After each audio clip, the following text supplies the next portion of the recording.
more people stay poor because of their egos than get rich off them. Yeah. At the moment, it seems like egos are being valorized on the internet, especially among men's advice. Yeah. How is it that more people stay poor because of their egos than get rich off them, if there's a bunch of examples of people with seemingly big egos that also have money? I think that's, what's the fallacy? Whatever the cognitive fallacy for what's in front of your eyes.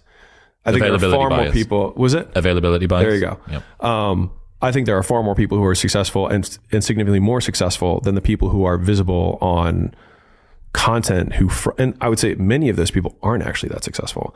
And so if we're looking at the objective measure of success as like net worth, just for the sake of this conversation, there are far more people who are rich and anonymous than there are people who flaunt their Lamborghinis that they rented for a day. Now if you really think about the influencer world of business, there are not that many guys who actually like are really in the game. Like most of those guys sell something from their platform about building a platform. Like that's 90, not even 95. It's probably like 98, 99%.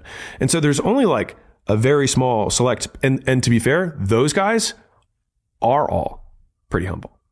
Like you look at the Garys, you look at the Andys, you look at the Tom Billy, like these Ed Milet, like like the guys who have become in the business space, like they're not particularly egotistical guys, and it's usually because they know what hard feels like, and they know what it's like to be inadequate over and over and over again. Because you only can be inadequate if you go to another level.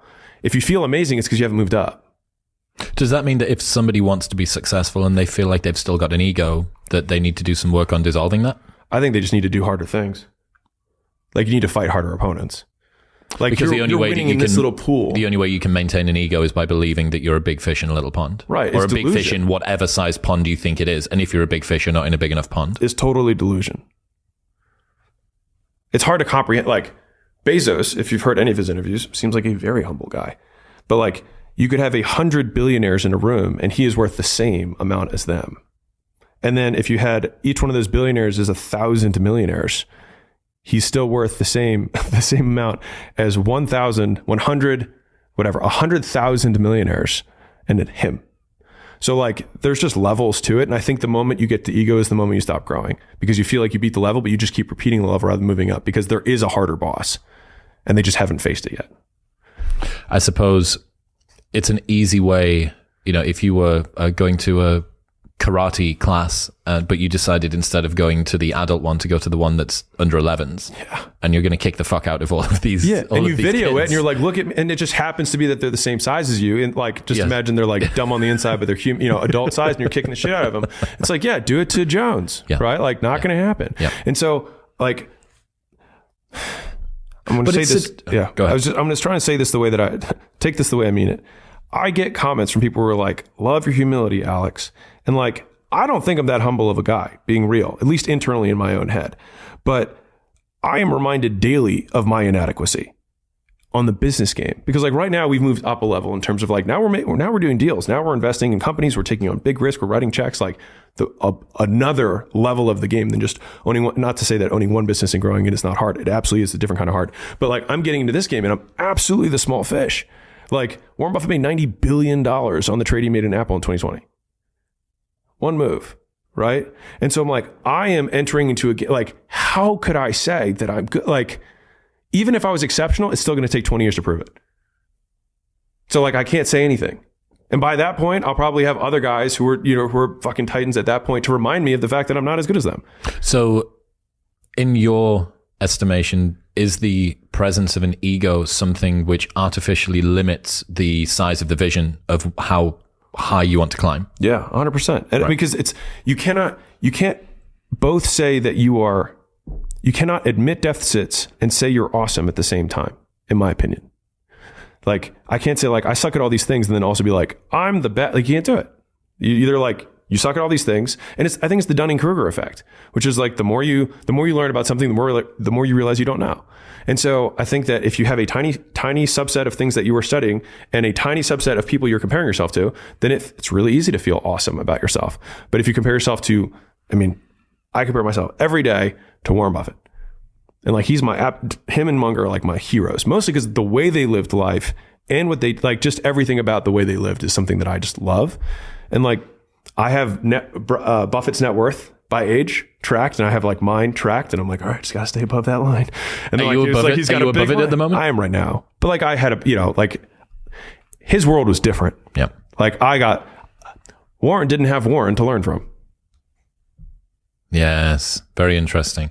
It's I mean, we spoke about this at the very, very start, where you were saying you have the opportunity of using the blueprint that has been laid down by me. Yeah. It's like, if you've got nothing to lose, do the me thing. Yeah. You have all of the mistakes, all of the failures, and all of the successes. And there was another one where you said, the rarer you are, the rarer the people are who share your perspective. In this way, the greater your success, the fewer people you can share it with. And I was playing with this quote from Alain de Botton from the School of Life for ages, which was, loneliness is a kind of tax you have to pay to atone for a certain complexity of mind. And I'm really not sure, because since I've been in Austin, the complexity of mind thing, that hasn't stopped, but the loneliness changed. And I figured that was a big function of change of environment, and maybe like whatever, embracing or acceptance of what was going on. But again, is this a byproduct of success that a lot of people don't necessarily realize? It's a price that's going to need to be paid. If you want to achieve a ton of success, you end up at this rarefied strata out in the troposphere somewhere. And you're like, well, I got like 5 people that I can talk to that understand what I'm going through at the moment. Yeah. Or another question as well, is that a combination of hubris and self-delusion? Like, is that true? Yeah. Or are there things that the bus driver or the lady that serves you at Whole Foods can actually like relate to you on? So 2 questions. One is, I would probably reject the notion that it's a price overall, because like being in, like, if you think about it as a mountain, there's less square footage at the top of the mountain. It just is. There's fewer people there, and the air's thinner. It's harder to get there, harder to breathe, right? And you have to adjust to it. You have to acclimate.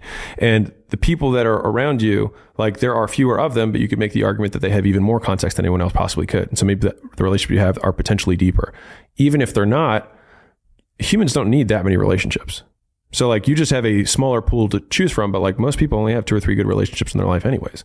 And so like, you just have a narrower pool that you can make that selection from. And, I mean, of the people that I have interacted with who are far above me on the mountain, that's what they've relayed to me. But it's only bad if you think it's a cost. If you're okay with it, because there are plenty of people who are lonely right now and don't have shit. So, and there's, and you already know this, but like there's a difference between being lonely and solitude, and one is seen as bad, the other is seen as fine or good. So in some circles, that's seen as self-care. So, so to me, it just means that like, I think your tolerance or your standard for friends raises. And I'll share this, and hopefully it comes off the right way.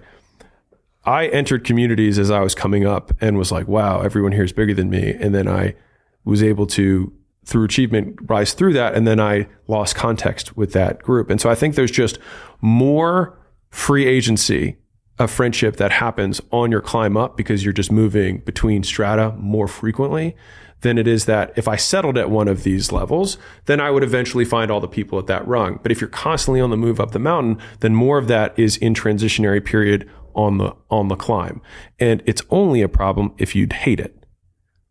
I don't. What don't you hate? You don't hate the fact that sort of people come and go, that some of these relationships are kind of transient? Yeah, it just doesn't bother me. Because I think it's like a should statement, which is like one of my big things. It's like, why should I? Why does it have to be? Why must it?